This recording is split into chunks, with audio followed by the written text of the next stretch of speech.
record the program. Yes, good morning, ladies and gentlemen. I'm very excited indeed to greet you. Hello, everyone.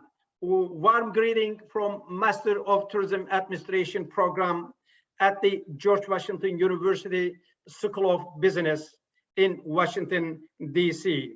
I know that we have participants from all over the world in different time zones.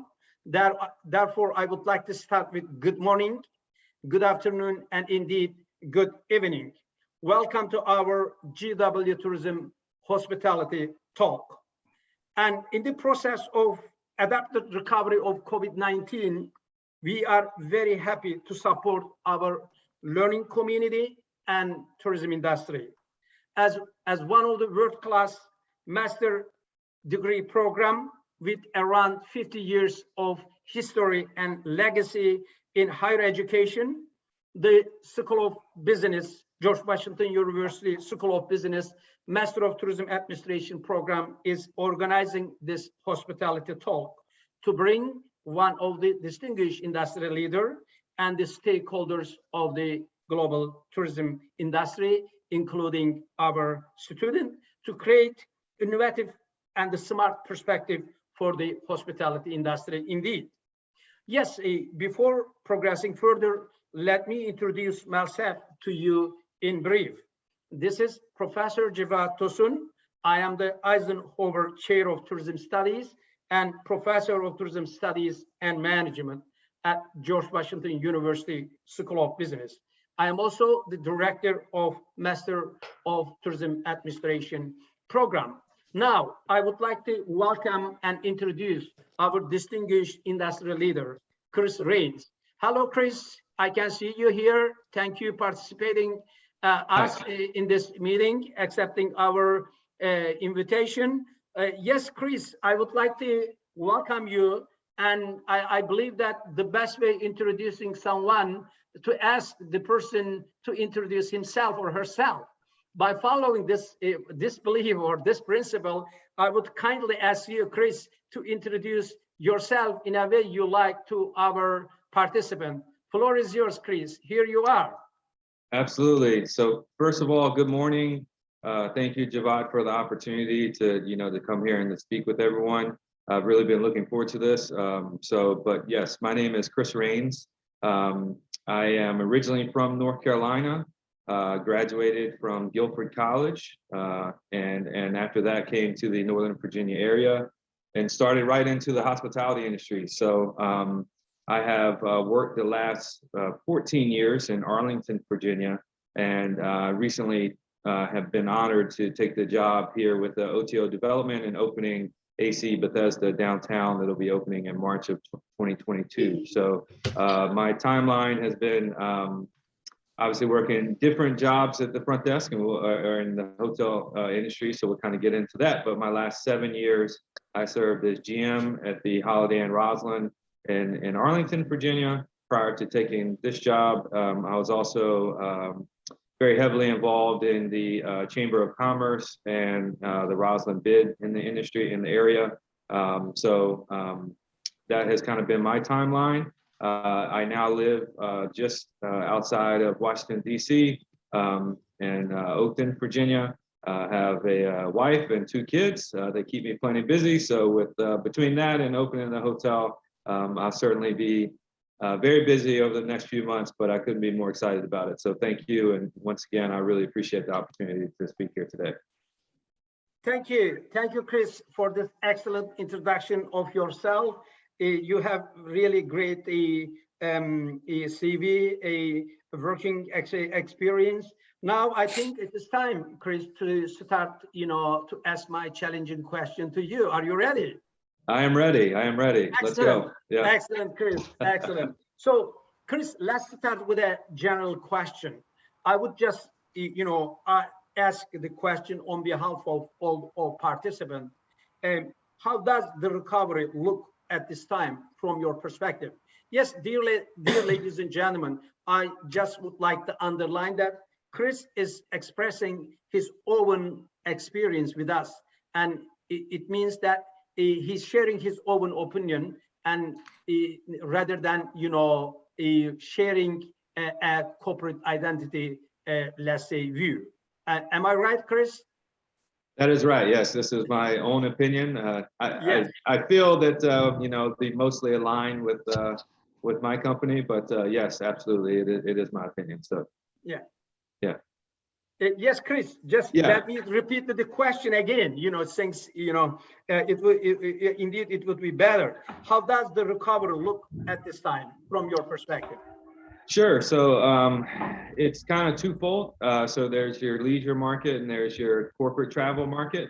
The thing that I will say for sure is, our company certainly believes that the recovery it will be there. We're active in picking up properties, and we've done that very actively. So our belief is that business happens in person, and that that will happen again as soon as people feel safe doing it. But that said, the leisure market is generally doing pretty well right now. A lot of the leisure markets, beach markets, just different travel areas are doing well.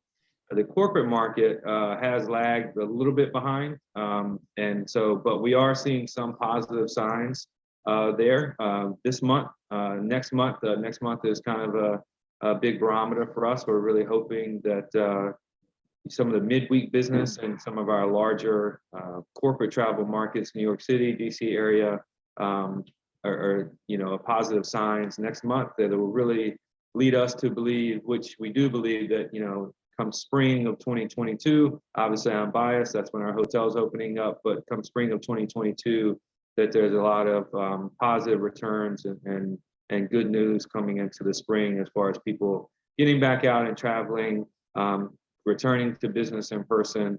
And so we feel the recovery, it looks good, and we're hopefully outside of most of kind of the negative parts of it. Yes, Chris, thank you very much. Very insightful. Indeed, I think we discussed some issue related to data. You said that some independent organization conducted data about the, let's say, the future of a global travel and tourism industry. And could you talk about this issue as well? Yeah, absolutely. So so we look at a number of things when it comes to kind of recovery, forecasting. So we're always forecasting, no matter when it is, right? I mean, that's part of our business, is to forecast, effectively budget. So there are companies, Smith Travel Research, for example, that give forecasting tools and give their numbers for what they feel like will be forecasted going into next year. So for next year, 2022, for example, Smith Travel Research is projected 13% occupancy growth, 6% rate growth, and 20% RevPAR growth, which RevPAR, for anyone that doesn't know, means revenue per available room. So that's really the test of what you want to look for. We look for WMATA, so metro ridership. How many people are taking the metro, right? So how many people are going to their offices of a day locally? That's a big deal for us. Flights, so how many flights are coming into DC? How many flights are coming into Dallas? Are they international travel? International travel is huge for the DC market, particularly on leisure time, so on weekends. So that's a huge deal. So those are some of the tools that we look at to try to effectively gauge and forecast how we should be looking next year. And like I said, Smith Travel Research is projecting pretty significant growth. We're really excited about that, and we agree and believe that will take place. Yes, thank you, Chris. So from our discussion, what I have comprehended is that one of the big brand name in the hospitality industry, indeed using rationally, using all available research data, and indeed conducting itself research, and based on these data making investment decision. And yes, thank you for this additional clarification. Now it is how can I say, it is easier, at least from my perspective, to understand during this COVID-19 period, which is crisis, to be honest, and as everyone knows. So opening a hotel should have some rationality. The rationality is that the data, the research result, the research result and the data, global data, big data, suggests that the travel and tourism industry recovering itself, very fastly in the, coming months and years. Thank you, Chris. If you would like to add anything at any time, please feel free, Chris. Okay, sure.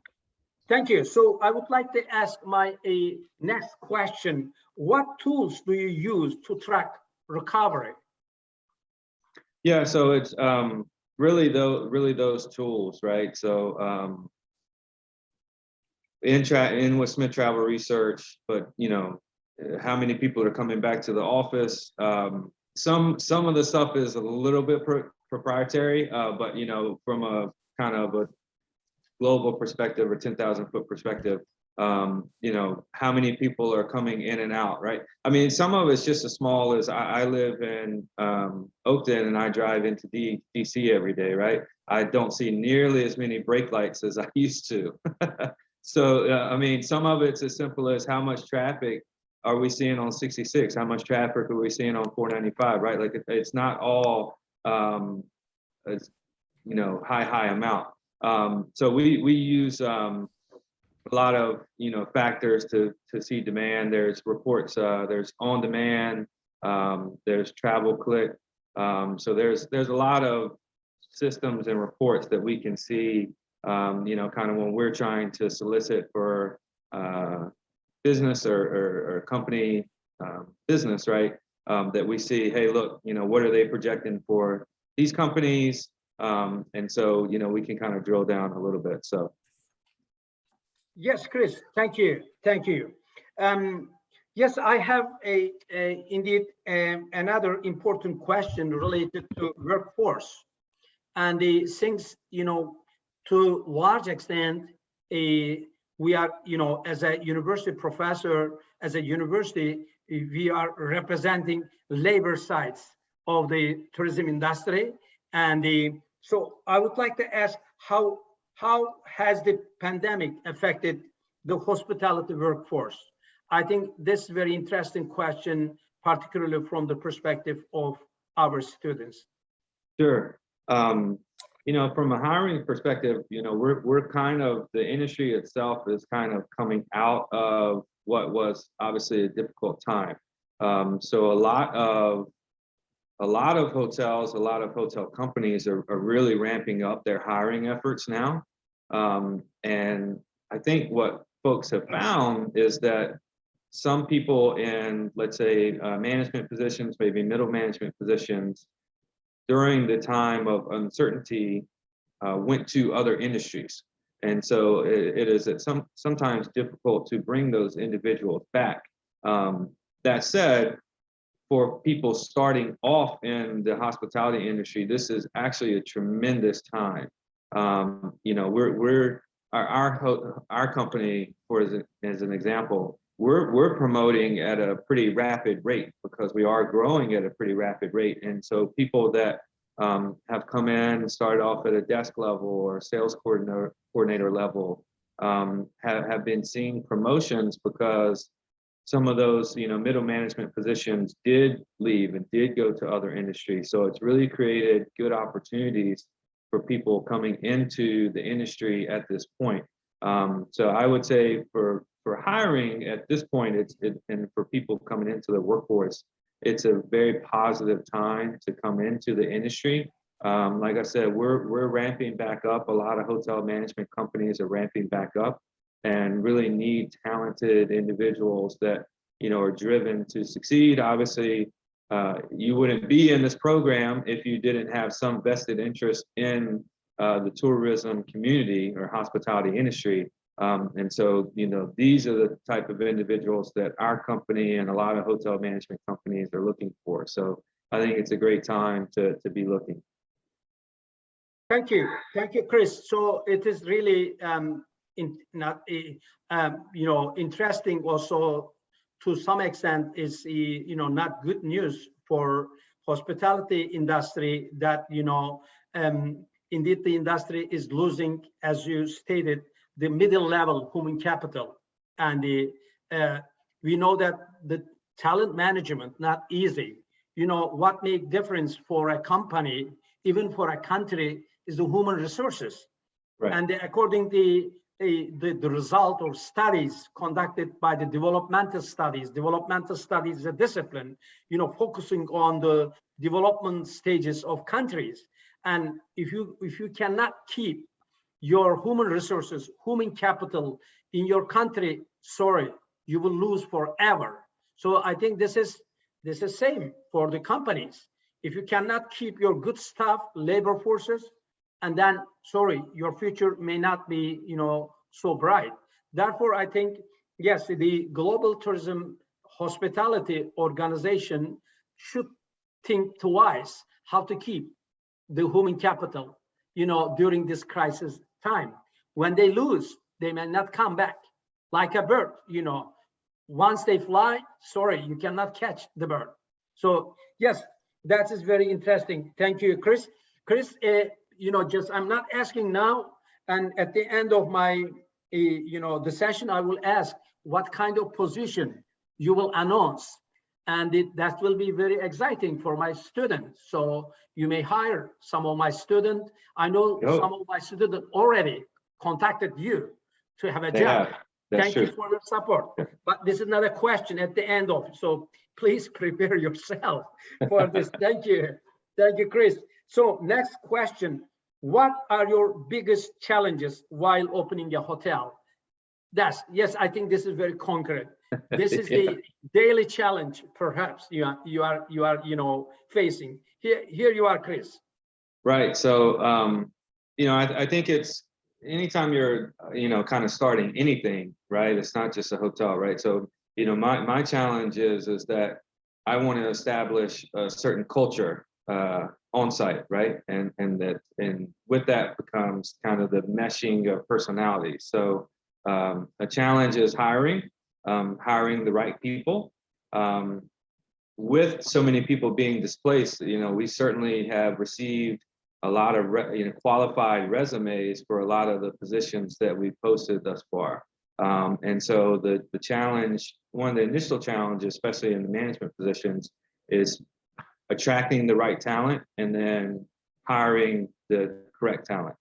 And so we've kind of been going through that process, but in opening a hotel, there's a lot of many different things that you kind of have to check off, boxes you need to check to make sure that you're hitting all your marks to open on time.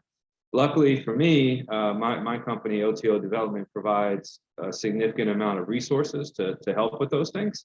But there's, training, receiving of goods. Right now, a lot of things in the world, but not that, the hotels are not immune to that, or a lot of things are backed up. So receiving of our furniture, our glassware, just things that you wouldn't necessarily think would be an issue are an issue. So it's the scheduling of all of those items, hiring of staff, then training your staff to be ready to go 100% day one. We do not want a ramp up period as far as our guest service goes. So those are kind of on a macro level, the issues, right? So it's making sure that you have the right people, all your product and everything set and ready to go day one with the best presentation that you can have. And there's a lot that goes into that. Frankly speaking, probably more than I necessarily anticipated coming in, but it also is a tremendous challenge. And I'm really looking forward to getting further into it. So. Yeah, thank you, Chris. Basically, you are not only challenging the service challenges, but you are also managing the good challenges as well, like the furniture and other stuff. Yeah. So it has two dimensions, not the service industry, also other essential part as well. So thank you, Chris. Another question. how does COVID-19 affect your ability to forecast effectively budget for opening? So what kind of difficulties you face, to estimate the right budget for opening? Was there any fluctuation? You estimated X number, X amount, but then you had to spend, larger than that amount. Yeah, so for me, my main things that I'm in control of to a large extent are, revenues and then on-site expenses, right? So the expenses that go into opening the hotel, that's separate to me. The expenses once we open the hotel, that's my job, right? And so a lot of that is obviously labor expenses, and so labor expenses are for opening, our expenses are kind of set, right? So we have, like I mentioned, you have to order all your stuff, right? And we want to be staffed to a level that we can provide great service. And so those expenses are somewhat set. What makes it difficult is forecasting. So every opening hotel has what they would call a ramp up time period. And so it's how quickly can you be competitive and hopefully beating the hotels in your comp set. And that's kind of considered your ramp up period. So you're already calculating that, not in COVID times. So with COVID times, you're also you're trying to calculate that in addition to what we had talked about before, using the tools to see where you'll be forecasting during COVID time. So it's kind of marrying those two items, where you'll be at on your ramp up and how quickly you'll be competitive / beating your competition, in addition to COVID. So it's difficult, but like I said, the expenses are somewhat set, at least for the first few months, and then after the first few months, then it'll be, as always, dependent upon what type of revenue that you're bringing into the hotel. For us, we will have 220 rooms. We will have a full service F&B operation. We will have meeting space. We will have, as part of the F&B operation, we'll have a coffee shop in the morning that we think is going to be very, very competitive and bring a lot to the area. So it's going to be good, and we'll have a lot of different avenues that can bring revenue for us that will hopefully allow us to command the type of labor and expenses that we want to. So.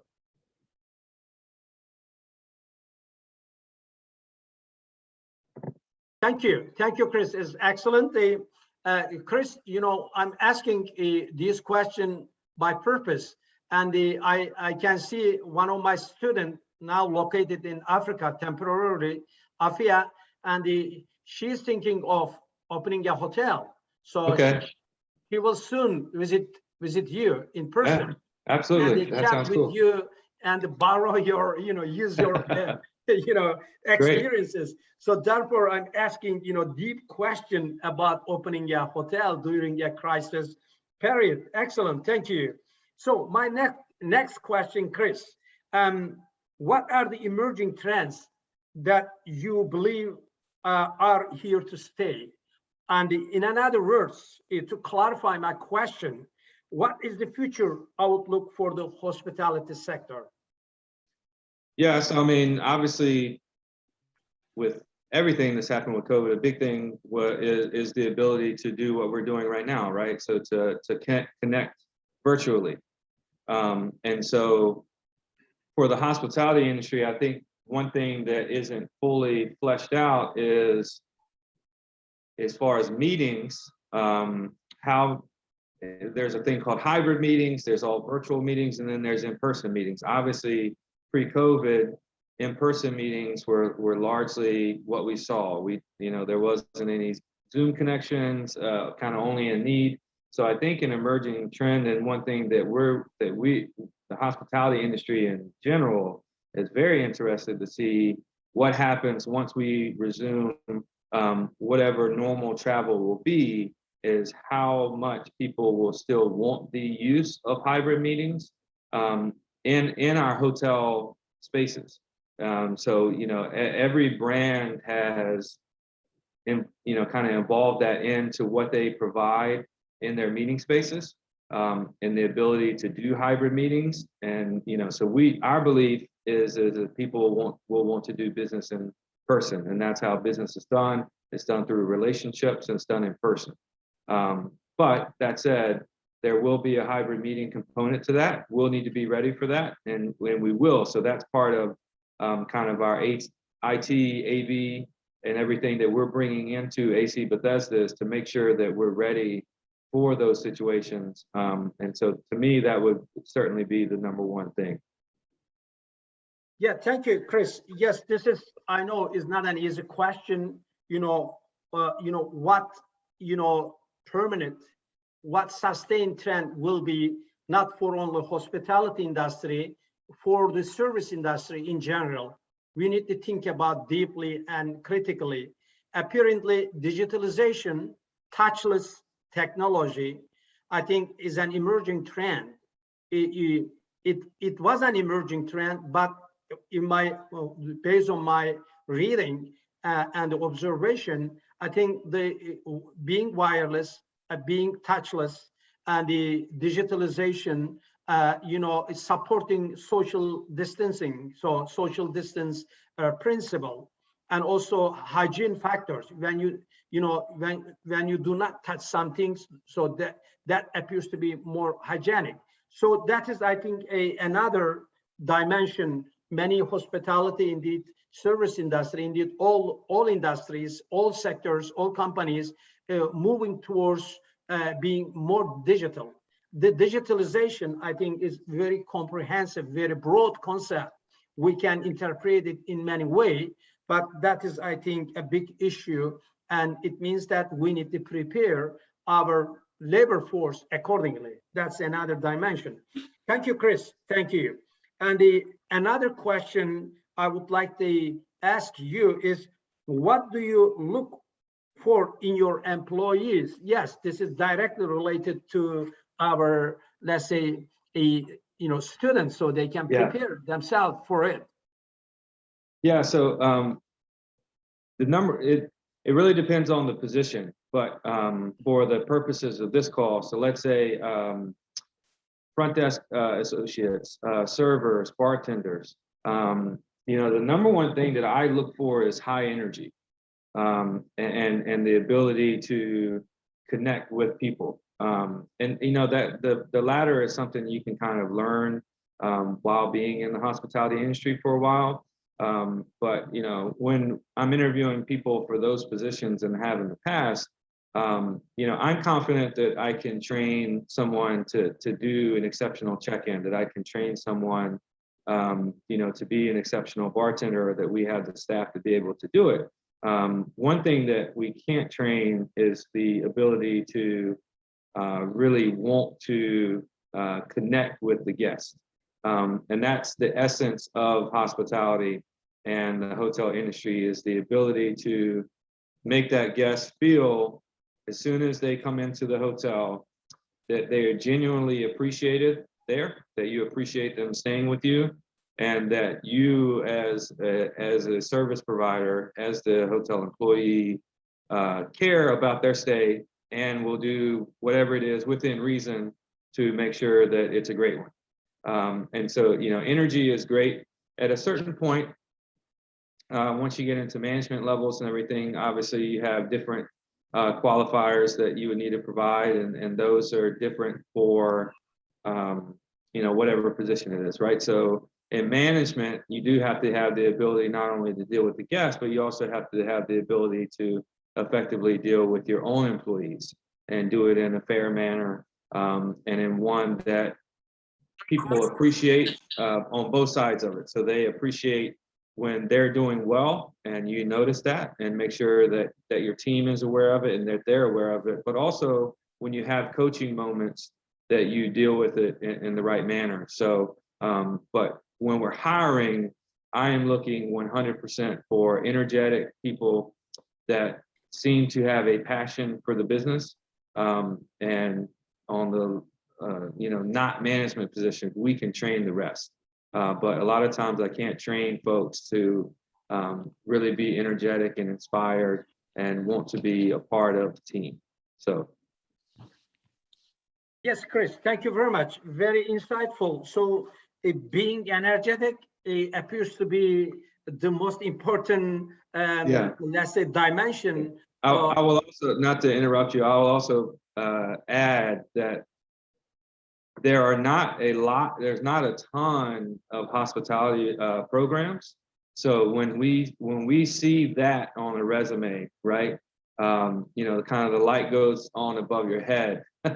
So, I mean, that is a big thing for people that are hiring, is when they see that an individual went to school and that this is their chosen path, because we already know that individual has a care for the industry, or else they would not have, you know, chosen to do that as undergrad or as a master's program. Obviously, they wouldn't have chosen to go through those steps. So that is a big deal as well. So, but as far as individual characteristics, yes, that's what we look for. Thank you, Chris. So yes, as you clarified further, you know, being high energetic is the most important, you know, let's say, requirement to be employed, at least at your hotel. So, you know, particularly in academic area, we like clarity. You know, clarification is extremely important. If there is no, you know, enough clarification, there will be a conceptual anarchy that will lead further confusion. So what I mean that, what do you mean by high energy? How do you measure high energy? You know? Yeah, so I mean, essentially, when a guest experience has a few touch points, right? And so we'll have our F&B outlets, we'll have the front desk operations, we'll have, like I said, bartenders, banquet service, right? So high energy means when the guest is coming to you at the front desk and you're working at the front desk, right? It's like, do you have the ability to really turn it on? Do you have the ability to go out of your way, go over and beyond and say, good morning, welcome to the AC Bethesda, right? Like really express yourself in a way that the guest knows that you genuinely care about their stay, right? And when you're going through the hotel, when you're dealing with associates, are you someone that when your own employees and fellow coworkers are dealing with, do they get a good experience from you? Do they feel that you're always happy to be at work, right? It's a hospitality industry, so everything for the majority of the time is positive. So are you a positive person? Do you have the ability to stay positive, right? We are providing service. It is almost impossible to provide good service with a negative mindset. So do you have the ability to stay positive and to present that to other individuals, whether or not it's your coworkers or people that are staying with us as a hotel, because that's what generates return business. That's what generates, you know, someone from a company down the street staying with you and then telling 5 or 10 of their coworkers, hey, I had a great stay. You know, Cevat that I dealt with at the hotel was tremendous, right? So those are the things that generate positive returns for the hotel. Do you have the ability to do those things? Yes, Chris, thank you very much. So for further clarification, so what I understood from your explanation, both soft skills and the hard skills are equally important. Yes. Yeah. So particularly at the management level, what is important is the relationship, the communication with the guest, and the communication with the peers, co-workers, and also another dimension. Actually, it is very interesting, and I personally experience a lot. And the mentorship, coaching, how you can mentor your peers. Yes, I think particularly the mentoring, coaching, I think is one of the most important dimension or qualification at the managerial level. The person and the employees, I think, should have. Thank you. And if you have any additional things to add, Chris, please feel free. These items are extremely important for us Right. because we are connecting the industry with the academia, with the students. So it is really good to create an opportunity for my student particularly to hear what the industry leaders requires, expect from them. So yes, if you have any additional, please do so. Please add.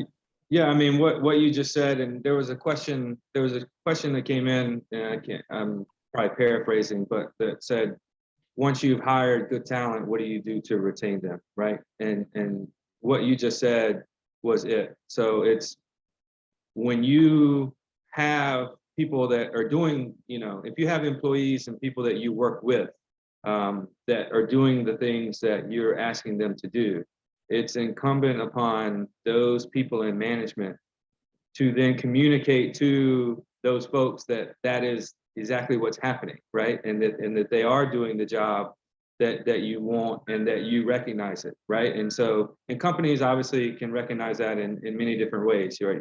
Verbal, promotions, all the above, right? So there's many different ways of recognizing that, but I think that positive managers and managers that really do well in the hospitality industry go out of their way to make sure that their staff knows that they, one, know them, they know about them, and that they recognize the things that they do positively.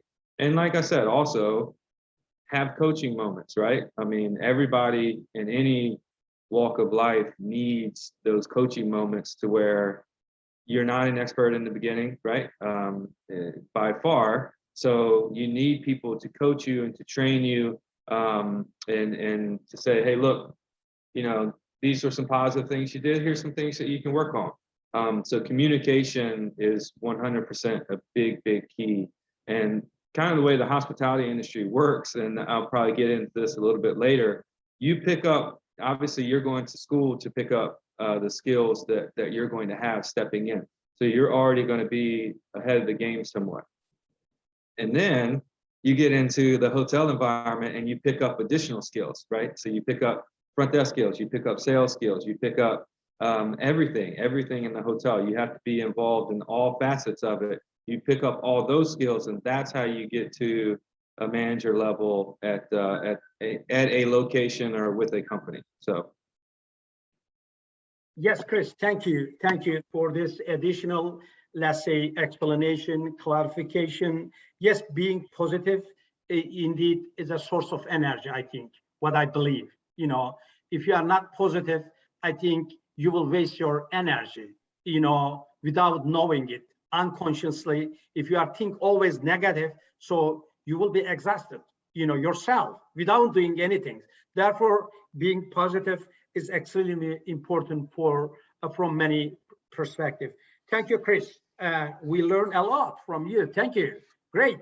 So another question, what advice would you share that would be helpful in the early stages of hospitality career? Yes, another important question, Chris.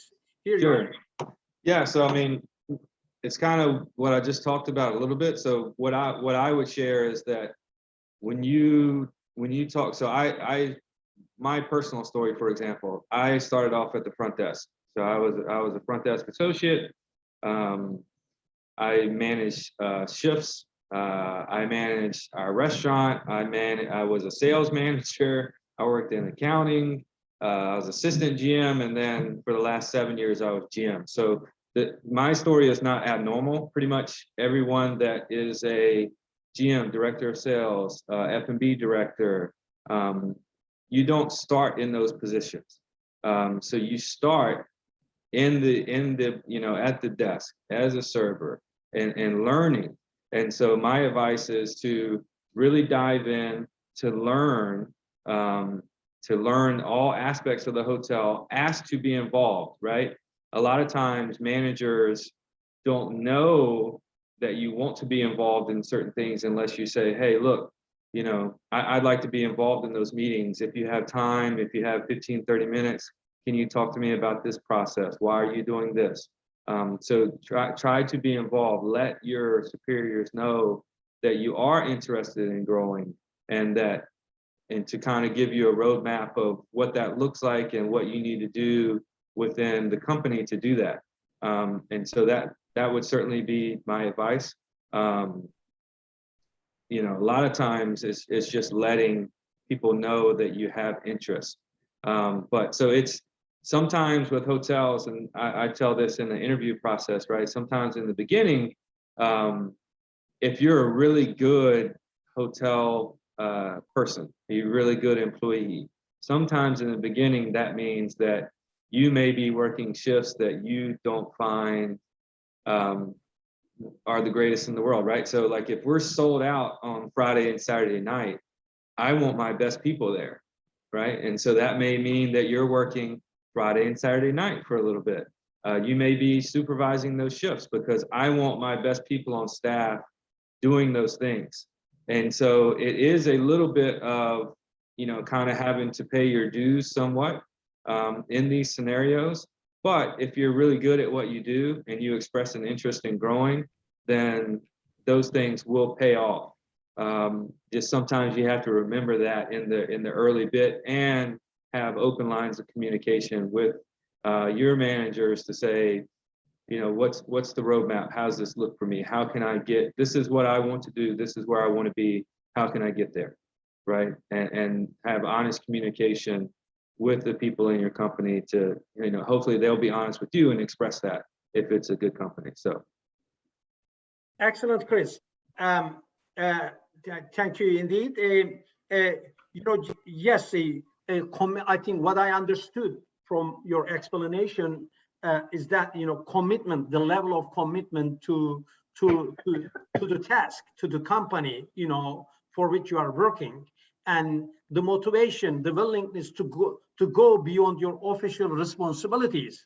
When necessary, make some just sacrifice to give more time, more efforts, to satisfy or to comfort your, colleagues. Yes, this is extremely important. That is not for hotel industry, hospitality industry. I think this is the general principle of being successful in life, rather Right. than only for hospitality industry. Thank you, Chris. Thank you. And yeah, I know we have a lot of questions in the chat box, and I know that we don't have enough time as well. So I will manage it. Don't worry, Chris. And I have many questions to ask you, but I think I need to cut short. And this is my final question. So I will pick up some more questions from the chat box. And they ask you. So my final question, and after that, please remember what I remind you at the middle of our discussion. What position will you share? Yeah, well, most definitely. Yeah. We are in DC. You are in DC, so the location is important. So we are in person, not virtual. So right. Please, that is my final question. Before that, how do you handle sales efforts during this time? Yes, this is very specific. This is different from marketing. We have marketing and we have sales. So I'm asking about the sales efforts that you manage. Yeah, so this will be kind of like a 10,000 feet view, right? Because some of the stuff is kind of proprietary, right, of how we generate sales. But it's kind of cliche, right? But you fish where the fish are, right? And so that kind of depends on what's going on in the world, right? So your corporate travel and everything. Obviously, we still need to be involved in sales there, but that may not be as effective or generating as significant returns as maybe other industries and other places would be, right? So the one thing that I will say is that in this process, a lot of hotel management companies really dropped off their sales staff. And we did not do that. We view sales as a significant part of what we do. we're a really sales-driven company, and so what I would say about sales efforts is, I had mentioned this to my boss in passing, is that at Bethesda, we're going to have a really large sales team. And what I mean by that is everyone is involved in sales in a hotel space. And so it's picking up cues from guests. It's giving that information to your sales team. It's allowing them to research, maybe, what, a guest background, and be able to, connect there. So, everyone is involved in sales, and, it's kind of, walk down the street. What do you see? Who's around, right? So some of the stuff is a little bit more apparent than it, you would make it seem. So sales efforts are huge. Every year we go through an RFP process, and we're dealing with multiple big companies, right? And so we're fighting with all of the hotels in our area, just as everyone is, to get those individuals to stay at our hotels, right? And so there's a lot that goes into that. Obviously, price is important, location is important, but there's a few other things that you can do in a manner to be able to help yourself stand out. So, but we didn't lose the focus of kind of how important sales are. And so I already have, thankfully, a really high-end director of sales at my site that I think will be a significant advantage for us. So it's a big deal. Yes, Chris, thank you very much. You said underline the location, the geography. According to many philosophers, geography is destiny. That is, I think. Yeah, that's always number one. Yeah. It is reality. Right. Fortunately or unfortunately, geography, location is extremely important. And we indeed, as a Master of Tourism Administration program at George Washington University School of Business, we underline this location. We say we are at the center of center. This is our motto. Right. Okay. Yeah. What does it mean? Because the Washington D.C. is the capital of the largest economy of the world. U.S. has the largest economy. The gross national product of United States is the largest one in the global economy. So, and also Washington D.C. is the capital city of U.S., the largest economy, and the center of politics, center of events, center of hospitality, right. Center of education, so center of everything. So therefore we are located at the center of center, so nobody can beat us. This is one of the biggest competitive advantages for the companies, for the hotels located in DC. And DC as a destination, and by the way, I hope you will be joining Chris at the, I think, 2019. The Destination DC is organizing a marketing outlook of Destination DC. I will be joining. So if you are, we can discuss in person many things. So thank you. The location you underlined, and sorry, I commented on it, but I couldn't stop myself. No, that's fine. Yeah, please. Yeah, that's excellent.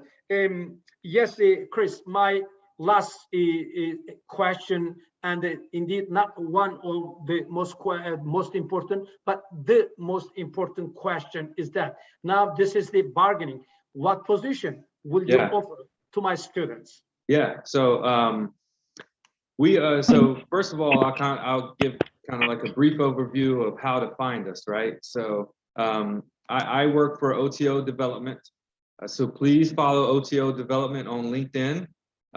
You will see all of these positions when we get to that point posted there. We're going to have what we call a casting call, where we get together a number of potential employees, kind of an hour at a time.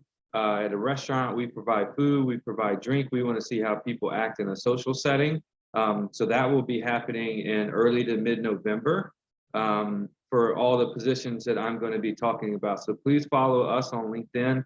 I'm also on LinkedIn. We don't have a Bethesda page yet, but we will have Bethesda social media pages eventually. So when we do, please follow those. So that's kind of how you can learn about the positions. But we want to hire for the front desk. We want to hire servers. We want to hire bartenders. And really our goal, my goal, myself individually and what I've done throughout my entire career, but also our stated goal within OTO is we want to promote from within. So I'm currently at the AC in downtown DC. And we just promoted a front desk clerk to sales here last week. And so we're hiring for front desk clerks, servers, bartenders. What we want is we want to hire future general manager. We want to hire future AGMs, future ops managers, future F&B directors, future sales managers, future director of sales, right? So that's the goal. As I stated, you kind of have to get your feet wet, get into the industry, learn the industry, from top to bottom. But we will be posting for those positions. Desk positions, for example, a quick overview. It's shift work. So it's usually 7 a.m. to 3:30 p.m. or 3 to 11:30 p.m. Depending on what we have going on. Obviously, it's very occupancy driven. And so that process can be really fun. We're going to be very competitive as far as our wages, right? So, and we want to hire really, really top end talent. I saw a couple of questions about hiring, and I think one person said that the hotel industry is generally known as not a high-paying industry. I think in that scenario, right? So what I was saying before, you're coming in, you're learning your craft, but we're going to be in a range that we feel very comfortable with, and so front desk is largely check-ins, check-outs, but you're doing everything. You're doing everything, particularly at nighttime. A lot of staff is gone, so you're involved with housekeeping. You're involved with maintenance, and you're getting to learn all the folks in those departments, what their operations are, how they work. Server, same deal. So you're learning all the F&B background. F&B itself, we call it B&F. We're very bar forward. The AC brand is very bar forward, but it's a difficult industry to really learn, particularly in a hotel environment. Food costs are huge. Guest service is huge, right? So if you're dining at a hotel restaurant, you are already expecting great service from a hotel, but you're also expecting great service from the restaurant. So it's even amplified, right? And so, we're looking for really, really energetic people that have the want to grow. We have over 60 hotels with OTO development. So it's not even necessarily in our hotel that you have to grow, right? You're putting yourself in a position to be visible, and hopefully, something is available at our hotel, great. If it's available in Annapolis, so be it. If it's available in DC, so be it. If it's available in the Carolinas, so be it. We have hotels all across the country that we look to provide opportunities for. We want talented people that are very vested and very interested in what we do, and to provide great experiences for our guests. Also, and Diane was kind enough to put this in the chat, so I will highlight it. We have an internship program, so it's through the Johnson Group. I dealt with a lot of the interns. They came here for a DC event in the summer, and they're heavily involved in the operations at OTO. Our corporate office is in Spartanburg. So please look at that in the chat. I'll also send to Cevat all the information of how you can connect with me, connect with the hotel. Like I said, we have 3 properties, or two properties in DC, 2 properties in National Harbor. So there's a lot of local properties that we can let you know what opportunities are available, where to look, when to look, who to speak with. But if you're not graduating this upcoming year, then the internship may be something that would be of extreme, that you would really look forward to doing and trying to be involved in. The deadline, I believe, is October the 8th to apply for that. So if you're interested there, please look at what Diane posted. And like I said, for our positions, I'll be posting every position that we post on my LinkedIn, but we have an OTO development careers page. So it's otodevelopment.com. Please look at the career pages there. And then, for us specifically, if you're interested, if you feel like you kind of fit what I had explained for our staff and what we're looking for, then please feel free to reach out to me. You can email me directly. I can put my email in the chat, so you can email me directly if you're interested, and I would love to speak with you and set up with you kind of the schedule and what we're looking to do. So I will email that now. And that's pretty much it for that, Cevat. I appreciate the opportunity to do that. Thank you, Chris. This is excellent. Indeed, Chris, I don't know your principle of hiring, but if it is convenience, I think I would be happy to bring my student and your hotel, your company together. We may organize an event in your hotel. You can welcome us. If we can discuss, I'm not asking you, but think about it. I will on 29th of September in the DC event, I will discuss this opinion, so we can, you will have a better understanding of our student, how you can choose, how you can hire, and my student will have better understanding of your hotel environment. So think about it. I think it's a great opportunity because we are located next to next. We are in the same location. Why not use this opportunity?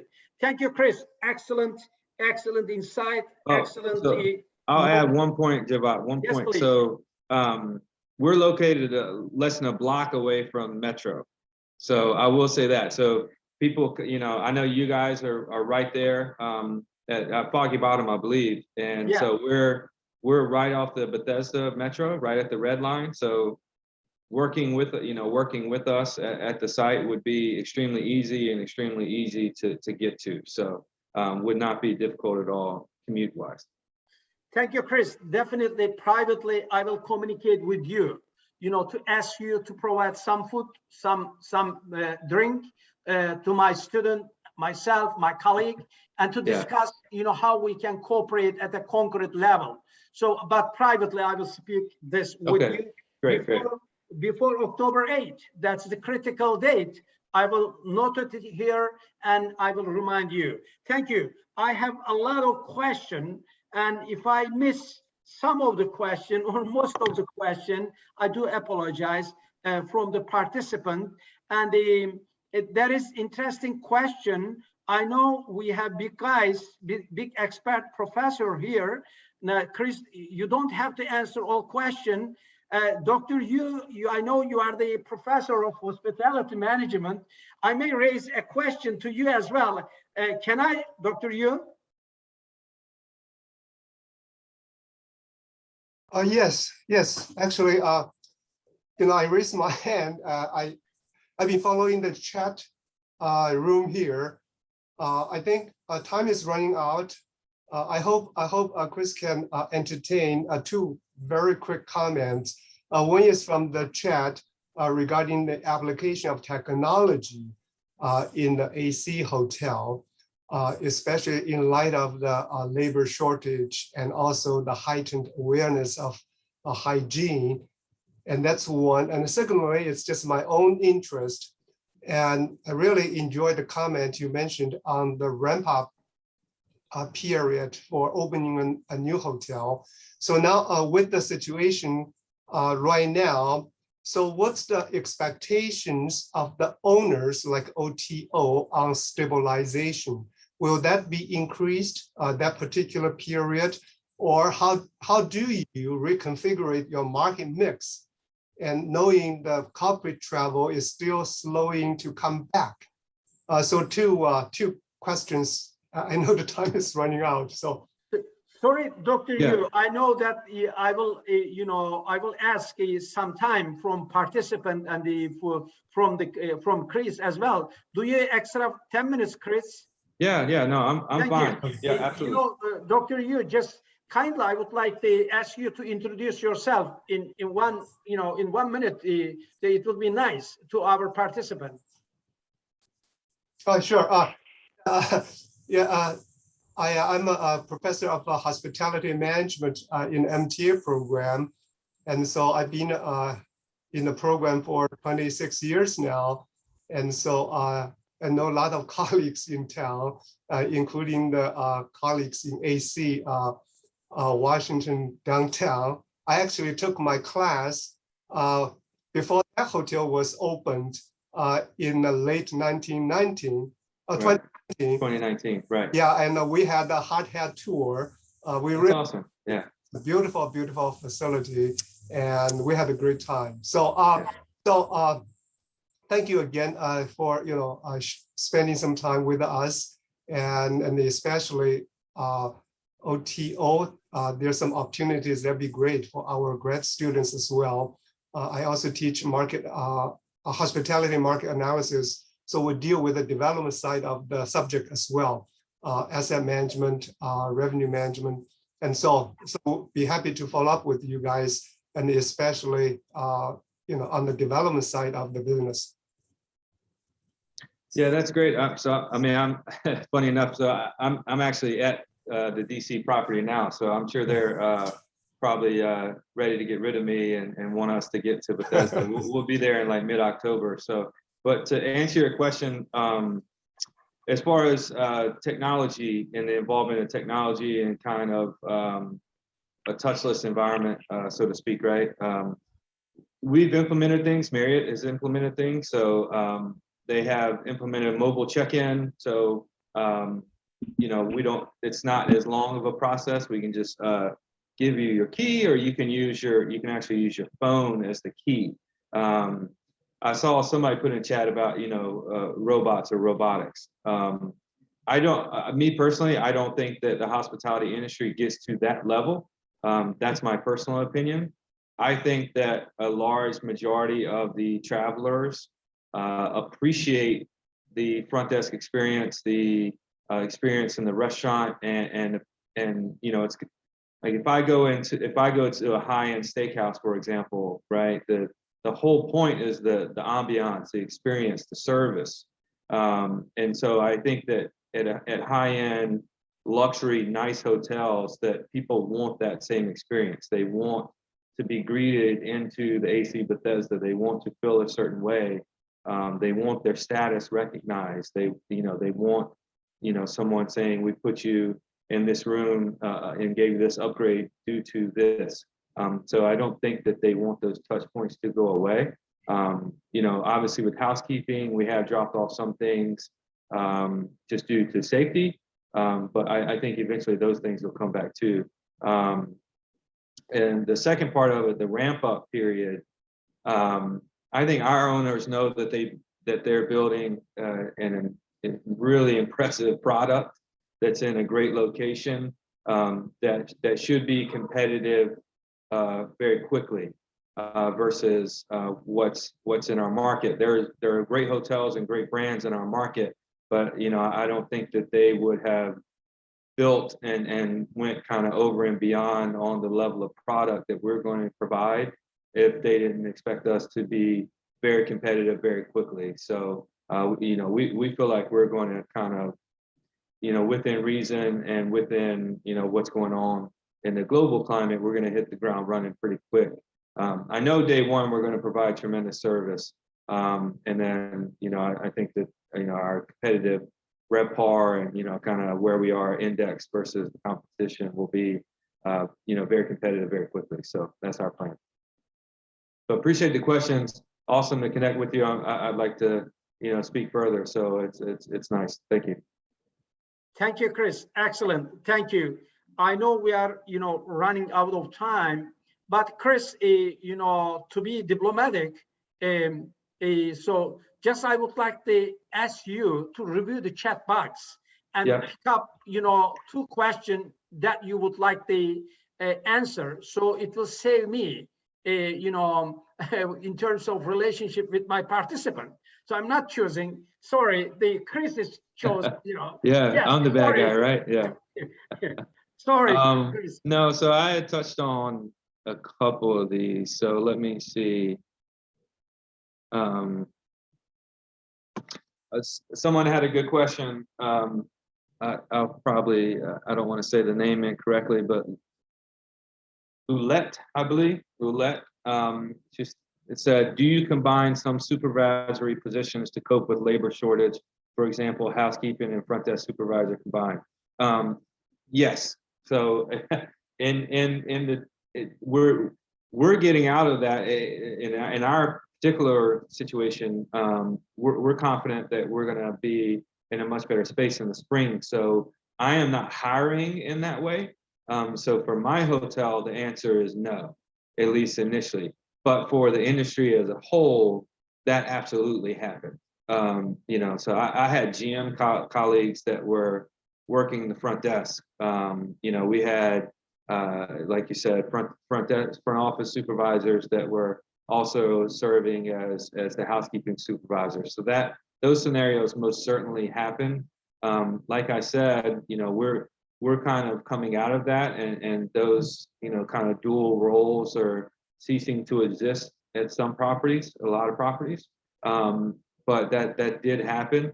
So like we were talking about before with skill sets, right? So how many tools do you have in your tool bag? And so when these type of scenarios kind of somewhat happen, or there's a promotion possibility in some departments, have you kind of gone above and beyond to try to learn those departments to keep your value high and keep yourself readily available for those things. And I guess last question.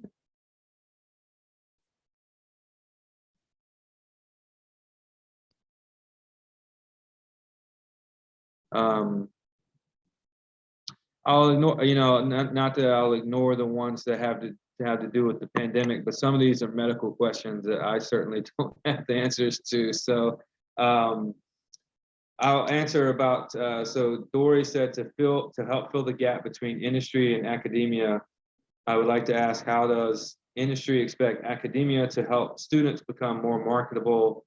And I would say gain better soft skills. So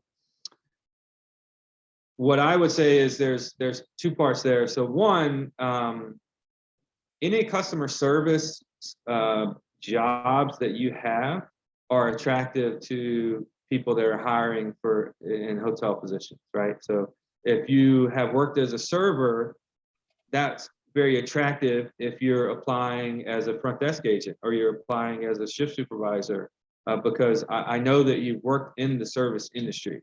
So the service industry across a lot of different fields is very similar in what's provided. So customer service background in general is attractive. So even while you're in school, if you're not working at a hotel, if you're working customer service in any field, that is attractive to put on your resume.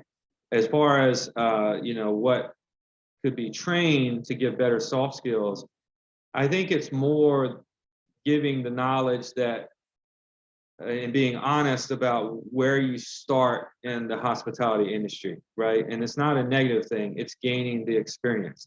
So I think it's providing the knowledge that, you don't come out as a 23-year-old and manage the entire operation. That's not how this works, right? So it works with you gaining the skills. You can do that in a quick manner, gaining the skills, learning all the departments, and being an expert in everything that allows you to hold extreme value to not only your company, but any company looking for you, your position, and whatever you're doing at the time. So I would answer it that way. Excellent, Chris. Thank you very much. Now I would like to ask all the participants, if possible, to open their camera. So, and I would like to take some screenshot, And I know that Dr. Su is really expert in digital marketing, and so he may also take some photos. I mean, the screenshot, so later we can share in our social media account. So kindly, I'm asking everyone, if possible, if it is convenient, to open your camera so we can take some screenshot. Thank you. Thank you. So I'm taking indeed some, and yes, although I'm not expert in a digital marketing area, but I'm learning. It's a process, and I learn a lot from my colleagues, how to manage the digital platform. So far, I'm doing well, I think. Thank you. So, ladies and gentlemen, it was really great pleasure for me to host you.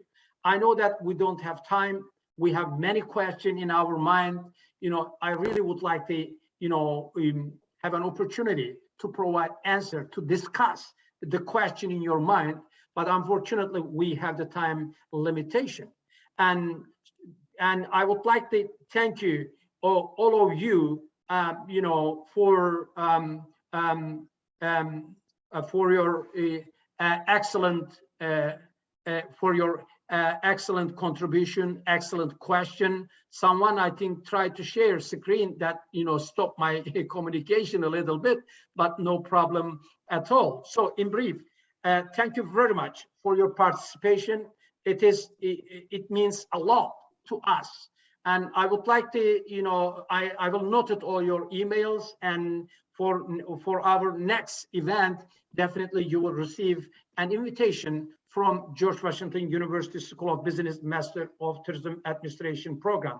Chris, thank you very much. You spent a lot of time for this event. We worked together behind the scene a lot, discussed technical tests, blah, blah.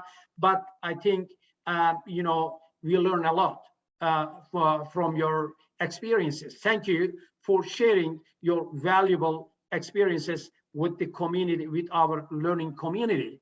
I do really appreciate, but we will never, give up. We will keep in touch with you and knock Absolutely. your door and learn more from you and from your company. So everyone, thank you very much. Have a great day. Have a great evening. Have a great night. Thank you. Thank you. Thank you, Prof. Bye-bye. Thank you. Thank you. Thank you indeed. Thank you. Thank you.